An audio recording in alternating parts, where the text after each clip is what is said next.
All right, and with that, we'll go ahead and get started. So again, thank you all so much for taking the time to join us today for our webinar. This is, again, a continuation of a conversation we started back in March of 2025. However, your participation last year is not required in order to gain anything from today's session. We are recording today's session, and it will live on both the Reach Out and Read Illinois website as well as the Illinois chapter's YouTube channel. If you have any questions throughout today's session, please pop them in the chat and remain muted throughout our presentation portion. And then I will also share that if you are viewing today's recording after our live session and you are interested in gaining access to any of the resources or materials that are shared throughout, please reach out to either of any of the members of the Reach Out and Read Illinois staff, and we will be happy to connect you with those resources at a later time. And with that, we'll go ahead and get started. So today's session is really a labor of love from our two speakers that we highlighted last year. The first of which is Ashley Andrade. She is a second-year developmental and behavioral pediatrics fellow at the University of Chicago. And she really has dedication to the work of working with neurodiverse children and really can speak to how to work with them and really work with their strengths to help them thrive both in early childhood and beyond. And then Ashley is also joined with Colleen Rusciolelli, who is a developmental and behavioral pediatrician at Anne and Robert H. Lurie's Children's Hospital of Chicago. She was a fellow last time she joined us, and now she is a full developmental and behavioral pediatrician. So we're really excited to have the both of them speak for us today. And then with that, I'll go ahead and transition to the two of them to start their slide portion. And again, appreciate you all for taking the time to be with us today. And if you have any questions, please pop them in the chat.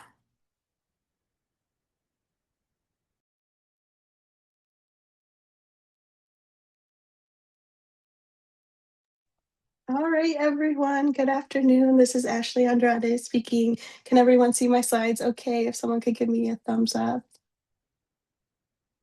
I can see him. Awesome. I'm Colleen Rusciolelli. Nice to be here with you all. Thanks so much for making time for this. All right, and we are super excited to get started. If you have any questions or comments or anything that you'd like to share, please add to the chat. We will be reviewing all of those comments and questions at the end. And we don't have any disclosures or conflicts of interest. These are our objectives for today. I won't read all of this word for word, for the sake of time, but we're going to dive into early relational health. We're going to talk about a lot of different developmental stages of play types and categories. And then we're also going to talk about strategies for both caregivers and providers to dive deeper into play. All right, so Colleen is going to start off with a theory of attachment and early relational health. Hi. So before we dive into play, we really wanted to take a little bit of time to ground everybody in what is attachment theory and early relational health, because that really does form a strong foundation for play with kids. And so when we first look at attachment theory, this theory originally came from actually a psychiatrist, John Bowlby, in the 60s, and really was based on the idea that these early relationships between children and their caregivers are really critical to a child's lifelong development, and that it has far-reaching impact not only on their immediate development, but their long-term trajectories. And it was based off the ideas that when children have formed secure attachments with their caregivers, that that will help them feel comfortable and confident to develop and explore the world around them. Versus if they have more insecure attachment, they can become more fearful and have a harder time exploring the world and the environment around them. This comes into play, this diagram we're showing you, or the image we're showing from Circle of Security, which is actually a parenting program based on the theory of attachment that really shows kind of how it plays out in everyday life. And so when you have on the left-hand side your secure base with the caregiver, the top arc of the circle shows when that base is secure, the child feels comfortable going out, exploring the world while their parent is still very present and watching over them and delighting in what they're doing. And then if the child feels like, oh, I might need some more support, that lower arc is where they feel comfortable returning back to that secure base of their parent. And so it's just kind of an idea of how to see attachment theory play out in real life. And then that leads us to early relational health. So this is kind of based off of attachment theory, but there's a lot of more recent modern evidence that talks about early relational health and the importance that it plays in both early child development and long-term outcomes for children. And there's a really nice definition of early relational health through the American Academy of Pediatrics. And at its core, it talks about how in early relational health, these relationships with caregivers and adults in a child's life are biological necessities to help building a strong foundation for growth and development. And that these relationships at their core need to be safe, stable, and nurturing.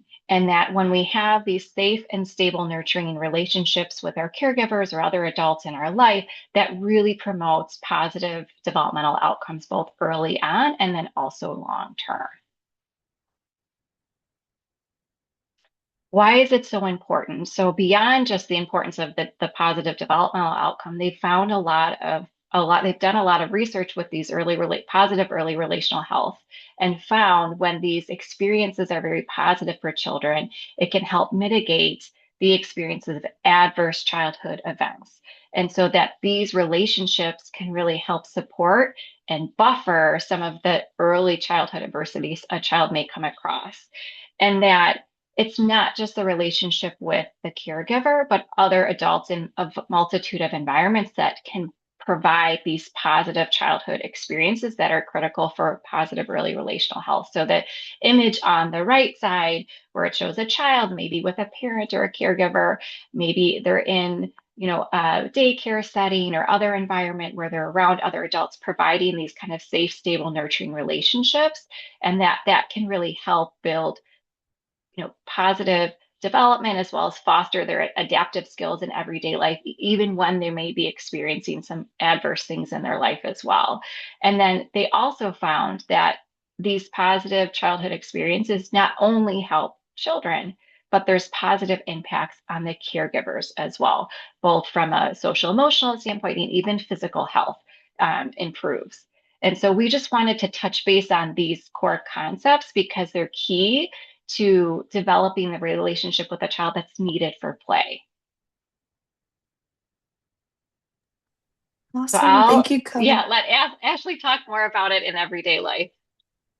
Thank you. Yes, exactly as Colleen said, what we really want to highlight today is that early relational health can really be impacted by these moment to moment interactions and both as providers and as in the health or education space we can really highlight this for caregivers and talk about the fact that this can be as simple as quote unquote sportscasting during caregiving routines or even more complex, such as building consistent routines. But altogether, this really strengthens child development. And we know that play in itself also supports both early relational health and positive development. A play is a way in which children interact and explore with the world around them. It builds supportive, nurturing bonds between caregiver and child, and then can also support social skills as a child ages. Now we're going to talk a little bit more about positive parenting and play, and Colleen is going to start us off. All right. So you hear a lot about positive parenting, but what does that really mean and how does that play out in your everyday life?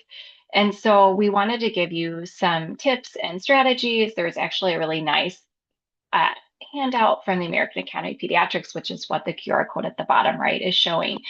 But really, what it boils down to is several different things throughout that you can kind of integrate throughout your day. So, the first and probably the most important is building daily connection. And so, this is really key in terms of creating that strong relationship and bond with your child. Next would be attentive listening. So, I think all of us know when you're talking to a really good listener, right? When they're really attending to what you're saying through their eye contact or verbal response, nonverbal response, that they're really paying attention. And children are no different.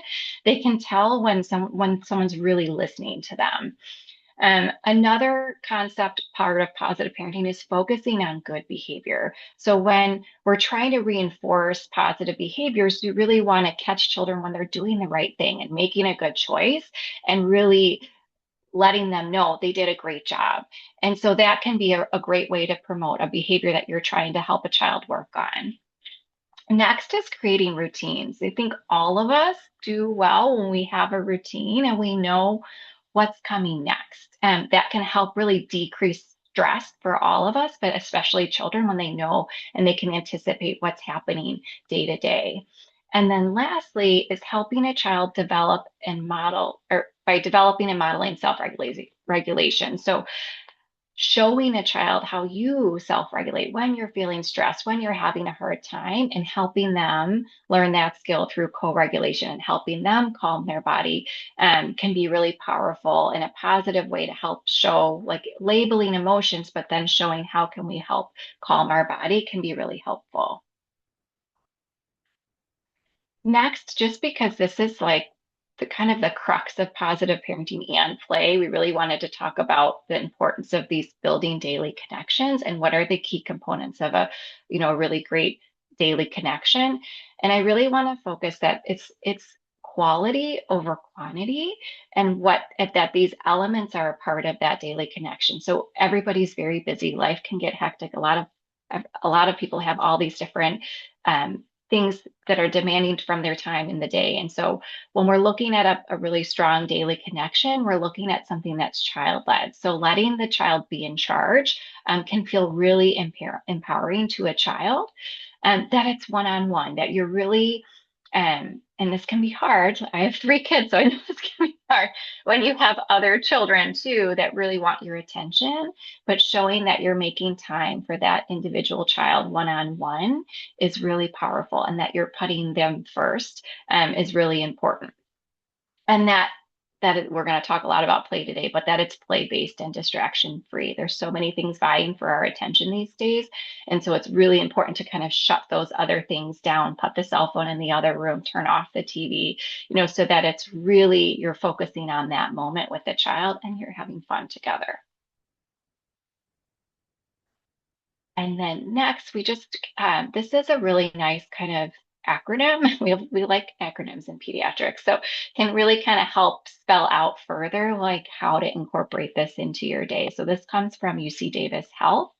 And so it's called Pride Skills. So when we're looking at breaking these moments down with our children every day, so for the first letter P is for praise. So really loving what they do and letting the child know that you saw what they're doing. Um, all of us respond well to praise, right? And especially when it's very specific, or we'll say labeled praise, like, wow, you did such a great job putting your dish on the counter, things like that, where you're showing that enthusiasm and excitement and it's very specific. Reflection is really just saying what they say, that you hear them, that you get them. That also promotes their development, their language development.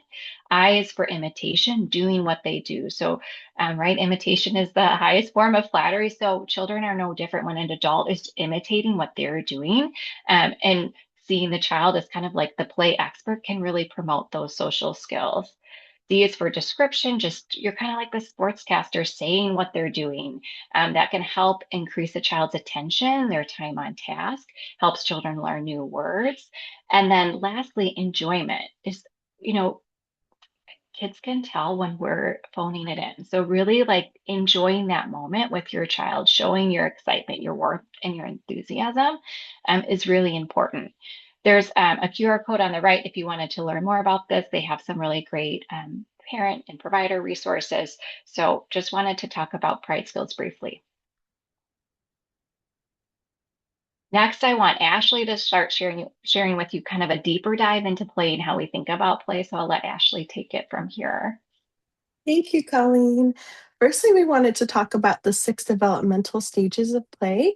Of course, knowing that every child's developmental trajectory and journey is different, but this kind of gives us, a wide range of things that we can look for, especially in younger children. So these are the first three stages. And in these early stages, children developmentally are exploring the world around them, initially focusing more on individual play. So in the first like 0 to 3 months, there's a lot of unoccupied play, a lot of spontaneous movement and exploration.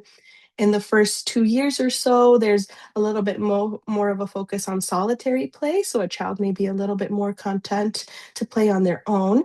And then around 2 years of age, children may start demonstrating spectator or onlooker play, in which they look at other children with curiosity, but then may still be a little bit more interested in what they're doing on their own.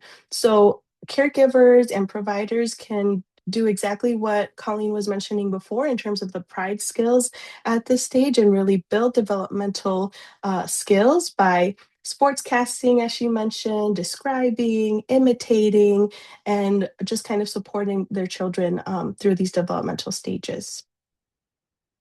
The next three stages, in these areas, children are starting to explore a little bit more what it means to be, doing peer relationships and peer led play. So, around 2 years old and up, children will start to show parallel play. So, playing alongside a peer, but maybe not actively playing with them quite yet. This can then move on to associative play. So, a child begins to interact with others. Playing with other children at the playground is a really good example of this. And then cooperative play will typically start around 4 years of age and on. And at this stage, children developmentally will start to learn a little bit more about bigger themes of sharing, winning, losing, etc. And so again, we highlight these as developmental stages to give you kind of a range of what developmentally can typically occur, while also, with the understanding that every child is developmentally different. Very generally, there are different types of play. We can talk about play as unstructured versus structured. There is quite a big amount of overlap between these two, but generally, unstructured is more spontaneous, child led. It doesn't really have concrete rules, and it's more about exploration and it is again very driven by curiosity. Whereas structured play is more about having goal oriented rules. It tends to be more guided by expectations.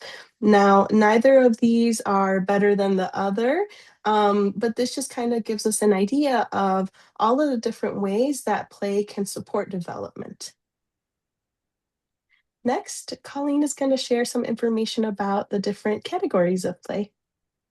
Thanks. So kind of building off of what Ashley has already mentioned in terms of the developmental stages and structured versus unstructured, we'll kind of look at further examples of different forms of play and how it kind of incorporates all of those elements. So first we're looking at object play. So just like its name sounds, this is really just a child playing with an individual object or toy, and it's exploring its properties. And in terms of the developmental benefits, we look at, especially early on in development, there's a lot of sensory motor development that's happening when a child is exploring toys, right? So they're looking at how it feels, they're using their vision to look at the toy, gross motor and fine motor skills to actually reach and grab the toy and exploring it that way. So we see that it's building all of those skills.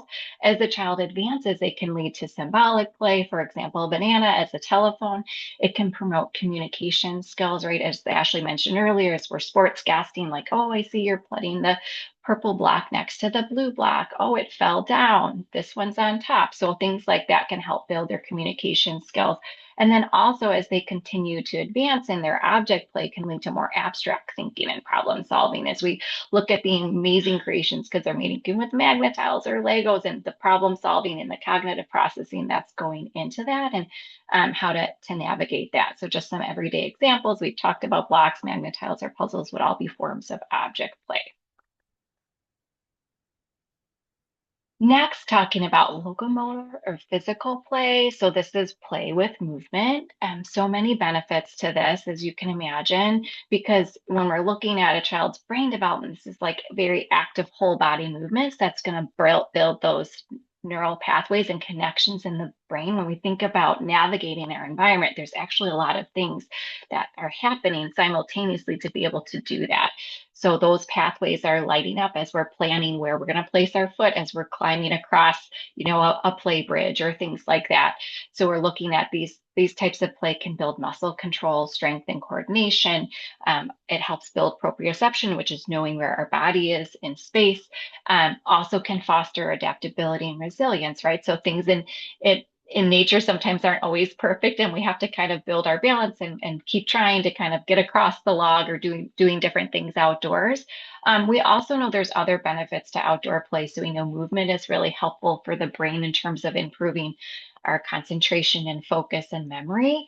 And just being physically active can really help, especially if we have kids that maybe have a harder time paying attention or focusing, that getting that time for movement can be really helpful for them.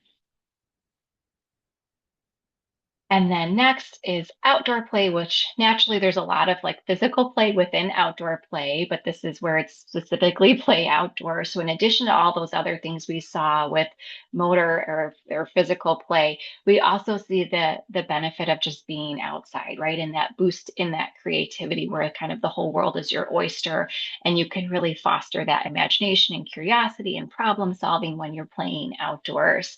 We also know that this can be really beneficial for our sleep. So, our circadian rhythms, getting time outside, getting that sunlight, getting that vitamin D can really help regulate our sleep wake cycles, our mood.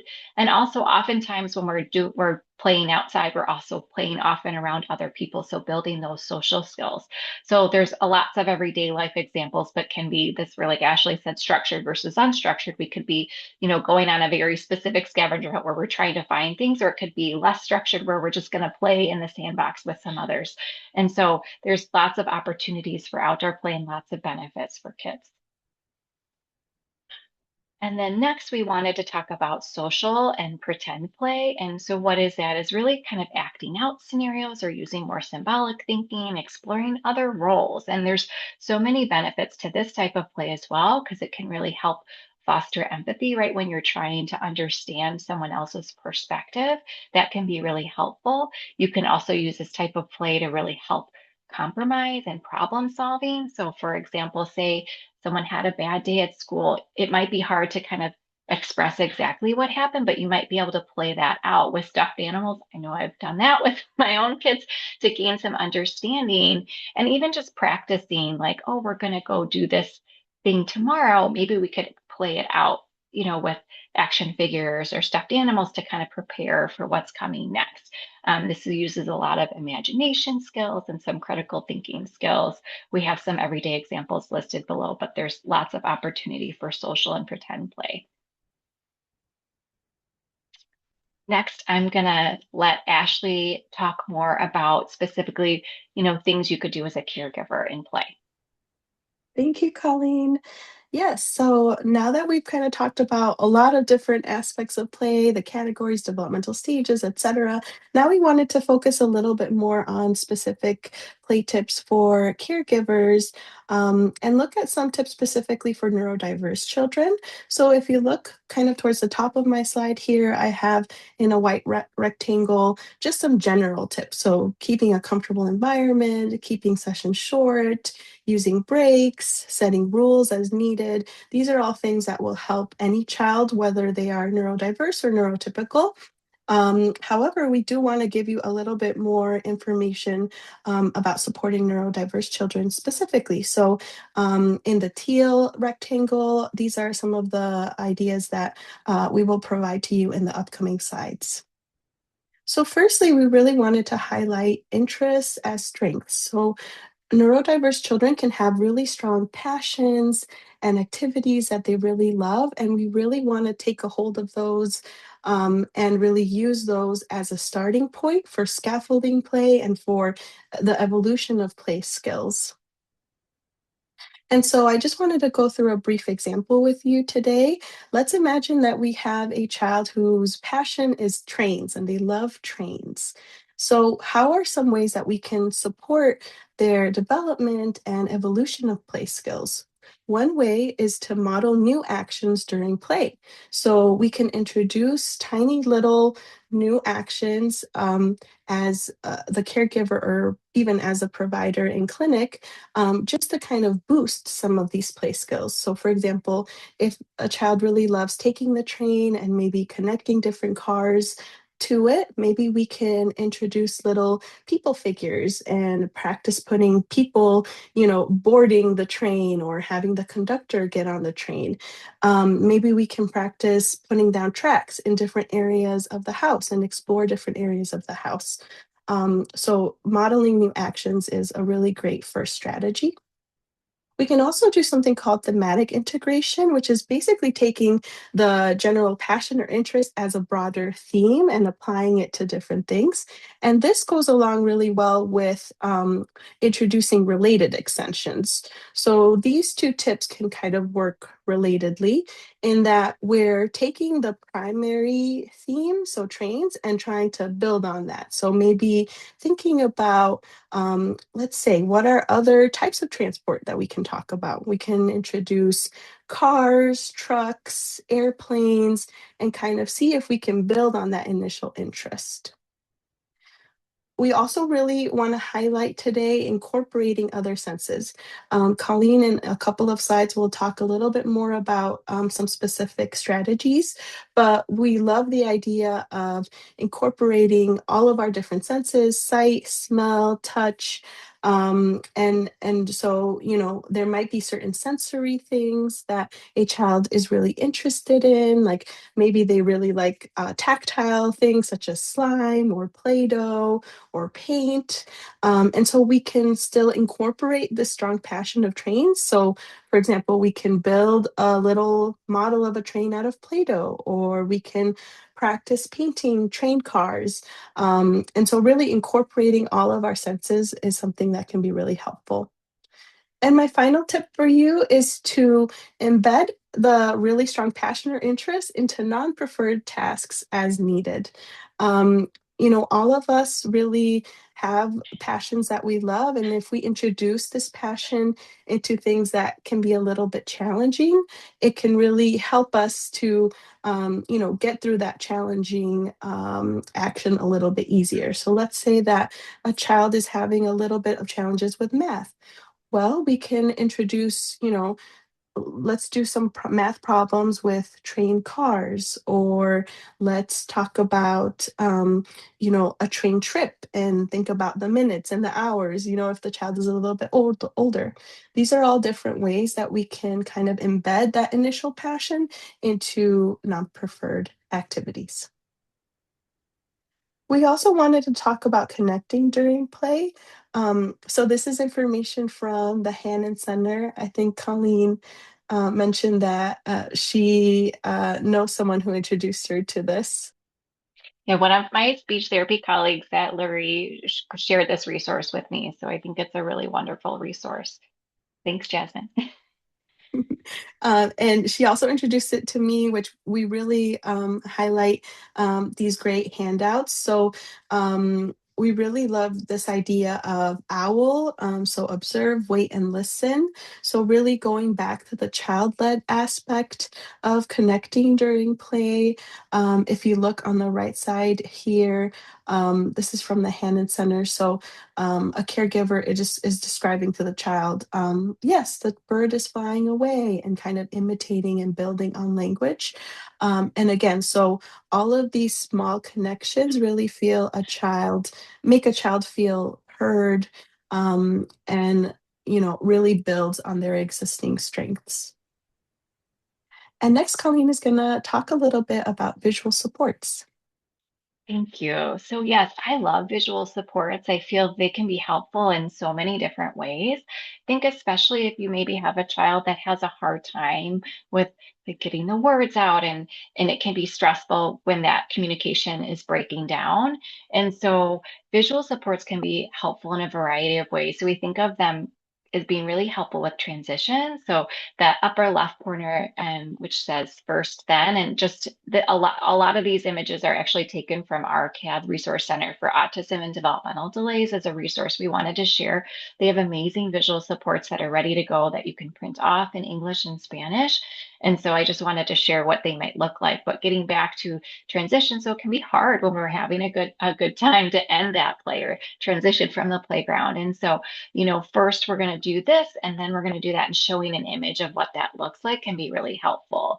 Or say, like Ashley said, maybe it's, we have to do a non-preferred activity. So first we're going to do this thing that's a little tricky and hard for you, but then we're going to do this other thing that's super fun that you enjoy, and showing those images can really help convey that and help improve that communication. I think they can also be useful for schedules. So when we think about our daily routines and what's expected of a child to get out the door in the morning, sometimes there's a lot of things that are happening, a lot of individual steps. And so a schedule can be really helpful to break those steps down so we can really see what's being expected of us and what's happening and what's going to happen next. And so I really love visual supports for schedules. ARCAT has some other great visual support resources like adapted books, some like learning play. That upper right picture shows like a letter matching activity that's combining both letters with like sensory play. And then they have some really nice social stories. Picture on the bottom left can help explain like what's going to happen, or how do we think about going to the doctor, or what summer break will be like. And so these social stories can be really powerful, especially for kids that are really strong visual learners, to help them better understand and process what's about to happen, and what the expectations are and things like that. Um, the bottom right has a visual timer. I also like visual timers for helping kids with transitions. So it's really hard, the concept of time. What does 5 minutes really mean? And so that really like puts time on a visual, so a child can really say, okay, I have 5 minutes and this is what that looks like. I also like visual timers to help build concentration and attention skills. So we're going to do this activity for 3 minutes, and when it's done we're going to go on to something else, so that we can help practice that concentration and focus and attention skill that can be hard. So these are just some examples of visual supports that we wanted to share with you. Next, like Ashley had talked about, is multisensory play. So everybody, all of us have different sensory interests and maybe sensory sensitivities, things we really like and things that maybe just don't feel quite right to us. And so when you're looking at multisensory play, that can also similar to visual supports. So like we think of like different modes of learning something. Sensory play can be really powerful tool of how to learn something. So you can see the picture on the right where a child's tracing letters in the sand to spell out the word cat. So maybe taking a pen and writing that out is really tricky. But if we do it in sand or slime or snow or something more sensory based, it can help solidify that connection in the brain, and it's more fun, right? And so when we're looking at sensory play, looking at some of maybe your child's sensory interest and how can you incorporate those things into everyday both play and even learning activities. Another one I really like is music and movement. So we think about music, we're incorporating, a lot of our auditory senses, listening to the music, we're building our language. And then when you combine that with dancing and movement or scarves or things that are fun from a sensory aspect, we're getting lots of senses going and using all of those different pathways to help build language skills, movement, strength, coordination. So you can do a lot in a fun, multi-sensory way, and not recognize it as work because it's fun. And then we talked about earlier, there's so many great sensory activities when you just go outside, right? Feeling the wind on your face, playing in the sand, or there's lots of different opportunities from a sensory aspect outside that can be fun for kids. And there's also lots of different activities at museums. Say the weather is not so great, that have like sensory friendly days to explore. I'll toss it to Ashley to now talk more about reading and incorporating that into play. Thank you, Colleen. Yes, we would be remiss, if we didn't also mention all of the many benefits for both child and caregiver of reading. So, we know that it improves language development, empathy, emotional awareness. We know that it strengthens the caregiver and child bond. And so we really wanted to highlight that as well.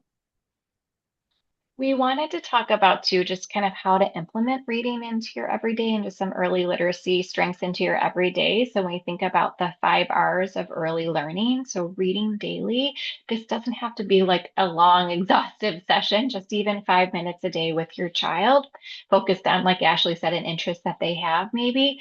Rhyming, so just having fun with it, being silly, and it's really important for building those early literacy skills. Routines we've talked about, just making it a part of the everyday, and rewards for everyday successes and positive relationships that form as a result of this. And then just making it an environment that's conducive. So make it cozy and inviting, having the books easily accessible in like a bin on the floor, so that they can just grab what they're interested in. I think all of us are so busy these days. Sometimes it's easy to turn to screens sometimes when we're out and about and on the go, but maybe having a grab bag at the door that has some really great books that are interactive for kids that that they like, to help keep them busy and occupied, maybe while you're traveling or waiting somewhere for something. And then just modeling reading yourself, so kids are always paying attention to what we're doing as caregivers, and so if we're modeling reading, that helps strengthen that interest and desire as well. We wanted to highlight Reach Out and Read has some wonderful resource tip sheets for reading with neurodiverse children. And so you can go to their website and pull these off if you're a provider or a caregiver.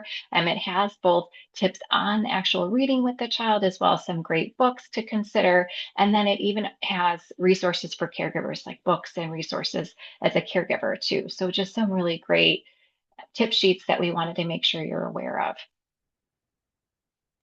And then the other part of implementation is just looking at what's in your community. So I'm the daughter of a retired children's librarian, and so that's my home library growing up in the upper right, and be remiss if I didn't talk about the value that our libraries bring to families, and that there's so many wonderful programs beyond just the books that they offer that families can check out. Summer reading program will be starting soon. So lots of wonderful opportunities, and that they're really well planned and organized and thought out, and based on children of all different developmental ages and stages. And so there's STEM kits there, museum passes. So beyond just books, we really encourage families to check those out, because they're a really great resource to help find different ways of incorporating play and all of these different early learning activities that can be more play based. And then your local park district also is going to be a wealth of resources in terms of different activities. So things where you don't have to think and organize it, and you can just go to a really great resource that's already got some great opportunities.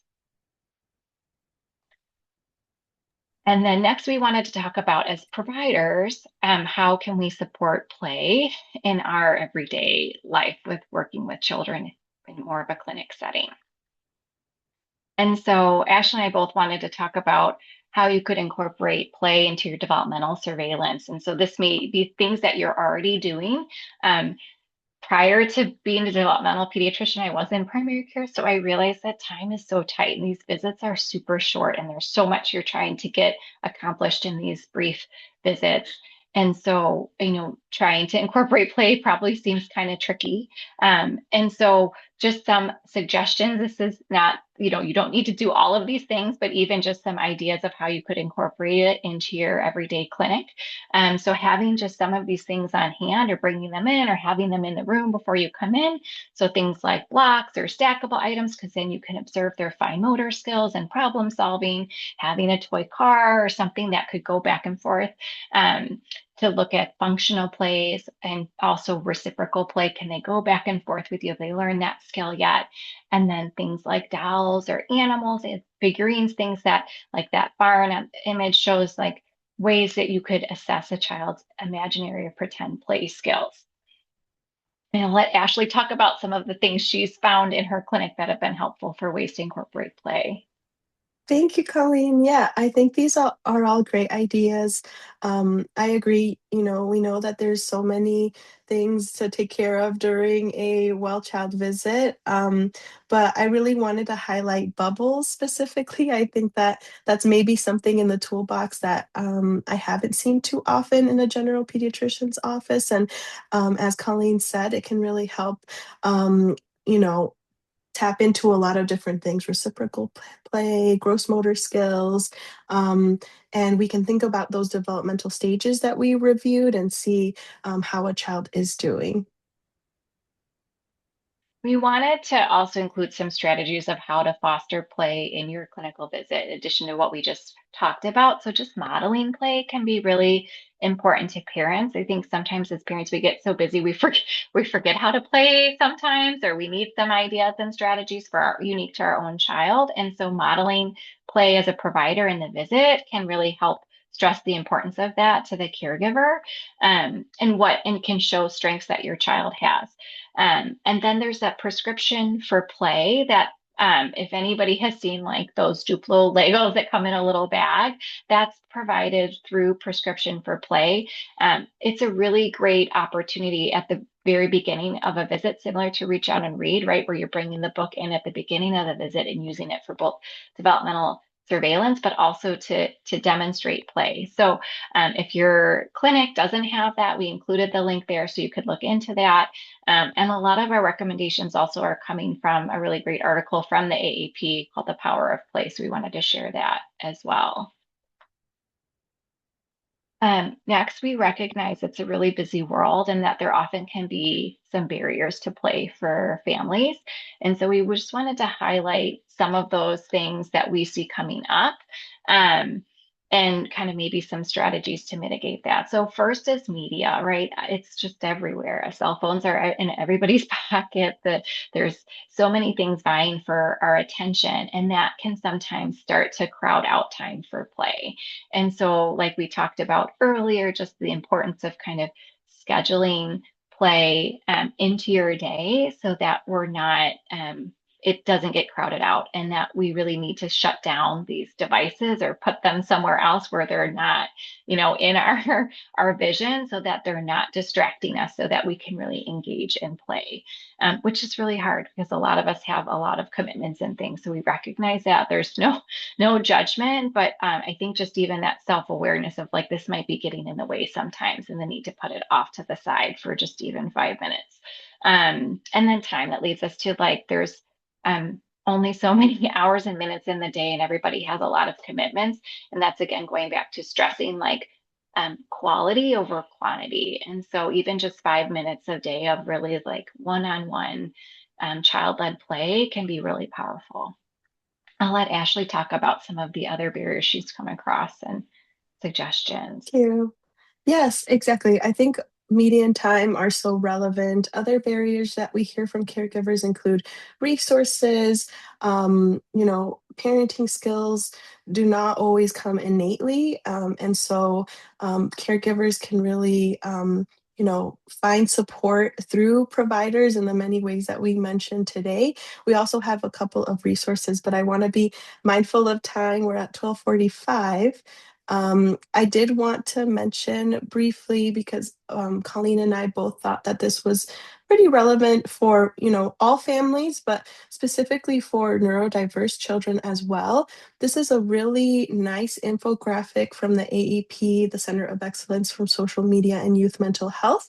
The QR code should be able to let you download this on your phone, and we think talking about this with families during a visit can be really impactful. Just talking about the two behavioral loops that can happen. So, when a child is using a screen or a tablet as a way of, distraction and becoming emotionally dependent on technology, this can just kind of lead us into more of these negative behavioral loops as opposed to building emotional growth with a caregiver's help. So learning how to label emotions, learning how to help calm down.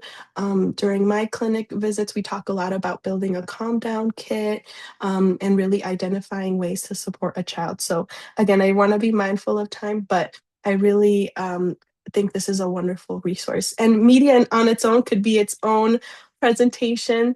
And so we won't dive too deep into that, but we did want to mention this because we felt it was relevant. These We are wanted to, oh, additional. sorry. Go ahead. Go. Oh, we just wanted to share briefly. These are things you can access after the talk. Room is a really wonderful, even though we were talking about electronics and media, but it is a great resource for parents. It's kind of done a lot of the thinking for you and giving you some ideas of how to incorporate play and learning into your everyday activities. And it does it in a really nice developmental way that's appropriate for your age child. So it's just some really great resources. The Hannon Center we had already mentioned, and we just thanks again to my colleagues in speech therapy that have provided this resource to me as a provider. ARCAD, we had talked about the a 0 to 3 has some really nice strategies for how to incorporate play at different ages and developmental stages, as does Pathways. And then on the bottom right, the Illinois Assistive Technology Program from another speech therapist I work with, Tara, had showed me this, and they have adaptive toys that so parents don't need to be like purchasing all of these things that you can check out. And so if you're an Illinois resident, you can register and check out some toys that might be interesting to your child. We also had some early literacy resources, but I believe participants will be able to get a slide deck, as well as additional resources too. Thank you so much, everyone. We wanted to spend a little bit of time with questions. So I'll go ahead and look through the chat. Alrighty. As Ashley and Colleen mentioned, we do have a few minutes to take a couple questions. So if you have anything that kind of sparked interest, or if you'd like to learn more about it, please feel free to pop that in the chat at this time.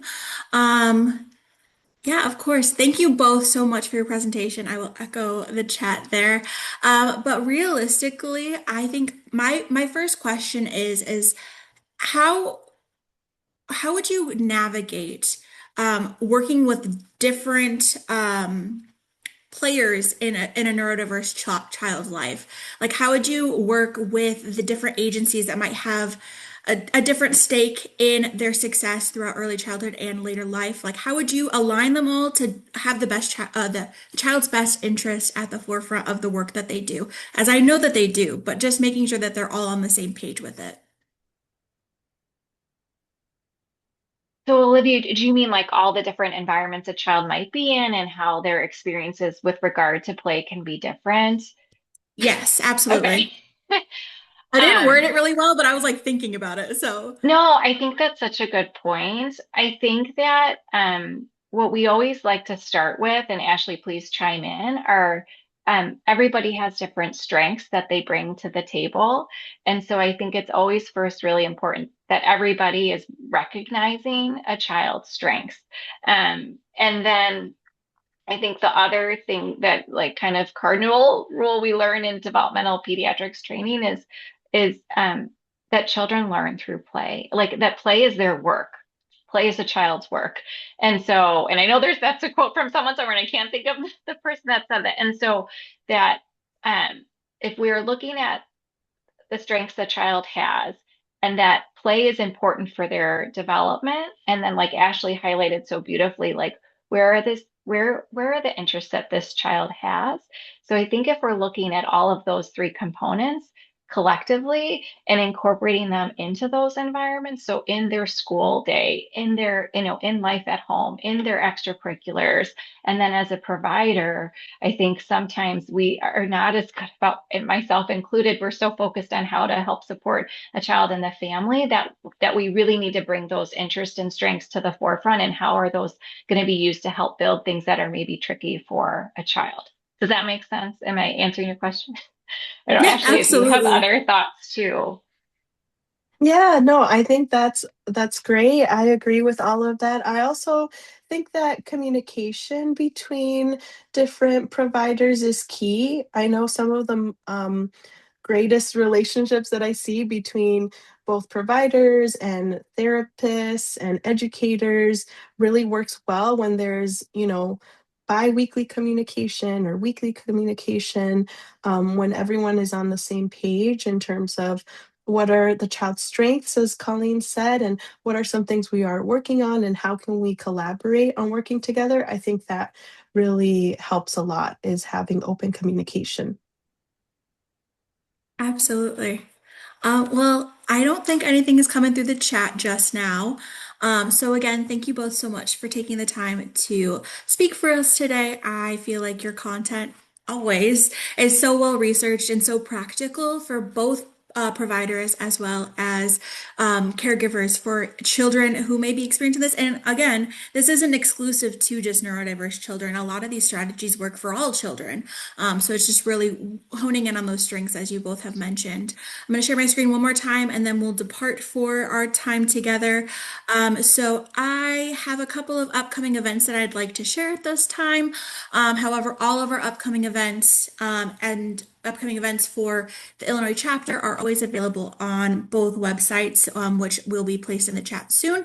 But our next upcoming event is on June 10th. It is our annual Reach Out and Read Illinois fundraiser called the Great Stories Awards Night. It'll be held at the Dawson in Chicago on June 10th from 6 to 8 p.m. It's really an opportunity for everybody involved in the Reach Out and Read program throughout the state, whether you are a provider firsthand or you are a funder or just an interested person. Overall, it's a really great time to just gather with one another, really align on our mission and commitment to expanding access and ability for engagement in the Reach Out and Read program throughout the state. And then our final thing for this fiscal year, so through the end of June, is a listening session. This is really exclusive to Reach Out and Read. Folks, not that you can't attend, you just probably won't gain too much knowledge from this session. It is a listening session about program enhancements specific to Reach Out and Read. It'll be led both by myself as well as our Reach Out and Read Illinois board member, Mindy Etheridge. And all of that stuff will be shared on our social media, which I encourage you to follow. I also encourage you to take this time to subscribe to our newsletter and always keep an eye on our websites, both the Illinois chapters and Reach Out and Read Illinois for anything upcoming. We're always doing things. We're always trying to enhance your experience, engaging in this network and engaging in this work. But again, thank you all so much for taking the time to meet with us today. I will be sure to send a follow-up email that has all of the resources we talked about, as well as the recording of today's session. And again, thank you all again. Thank you. Thank you.